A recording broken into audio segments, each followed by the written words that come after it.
Welcome back to American Sunrise. It is time to stay awake, not woke. And now that we are caffeinated, who is woke today? Coldplay frontman Chris Martin. The singer is under fire after humiliating two young Israeli fans during a Wembley Stadium concert. Martin brought them up on stage and asked where they were from. He then told them he was grateful they were here as equal humans on earth, drawing boos from the crowd. Martin pivoted to welcoming Palestinians in the crowd as well. Take a look at how all of this played out. Where did you come from today? From Israel. Okay, well. Okay, well, listen.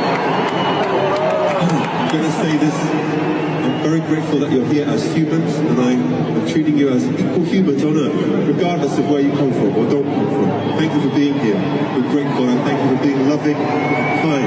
And although it's controversial, maybe, I also want to welcome people in the audience from Palestine, because we have a belief that we're all equally human. And, thank you. Jewish fans and commentators blasted the move as dehumanizing, saying Martin made Israelis feel conditionally tolerated and guilty of simply being Jewish. Critics accused him of ignoring Hamas hostages and bowing to anti-Israel sentiment. Let's bring in David and Terrence for discussion. Terrence, what say you about this? Yeah, it just didn't come off well. I think I get what he was trying to do. He was trying to appeal to all fans. But it fell terribly flat. And David, really, I'm more curious about your perspective. And I'm sorry, but given your Jewish heritage, I'd like to know how you see all of this and how it came across to you. Yeah, well, I'm kind of tracking with what you're saying. I mean, I think he was trying to kind of thread the needle a little bit up there. And so I get that. I think what was telling in the video is that when he asked where they're from and they said Israel, his first reaction was like, that's controversial. Why is that controversial? Shouldn't be controversial. Of course, we know why it is, because the world thinks Israel's the devil. But, stop believing the world, because the world can be wrong. This just in. So I just didn't kind of like his reaction there. And then this idea of the human aspect of it, like that was, I mean, it's a little too, like, we're all human, like as in life lesson, I'm going to treat you as human. So the part he didn't say is, which was implied, which is I'm treating you as a human. So maybe you could treat the folks in Gaza as humans as well. He didn't say that, but that was the implication of all of that. So I understand. Okay. Look, there's a sensitivity in all of this, right? And so I get it. I don't think it was outrageous, anything that he said necessarily.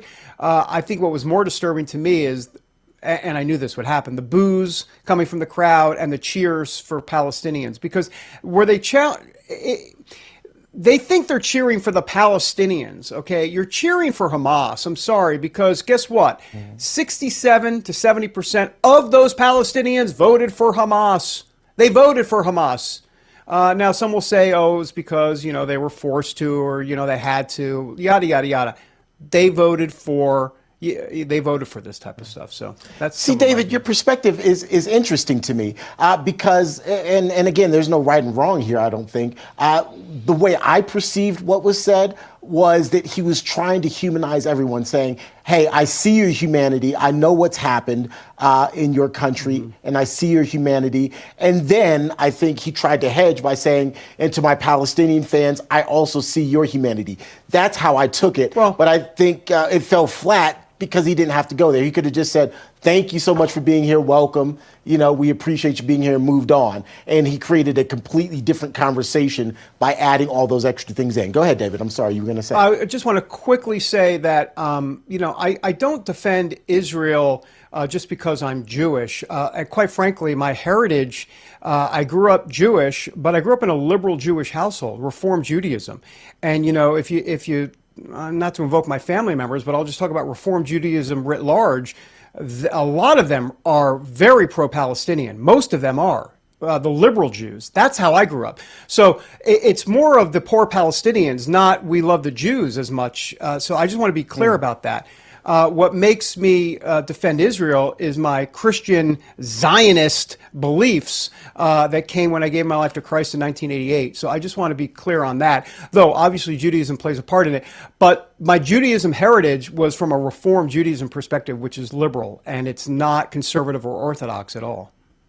And to be on the record, David, I asked you that question, and maybe it was insensitive. Yeah. If so, I apologize. No, it wasn't. But I think you've got a unique perspective, a perspective that I don't share, similar to if we were talking about an issue related to African Americans. I think my perspective would be unique, something that would be different than anyone else on the panel. And so that was what informed that questioning. And again, if it was taken out of context, I apologize.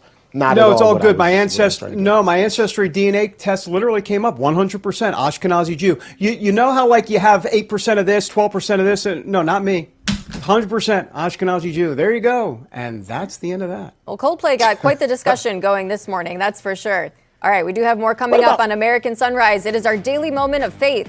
Where does the anointing actually come from? In moments, find out why real power doesn't come from hardship, but from a higher source. Founder of Revival Today, Jonathan Shuttlesworth, joins us to discuss right after the break. Stay with us.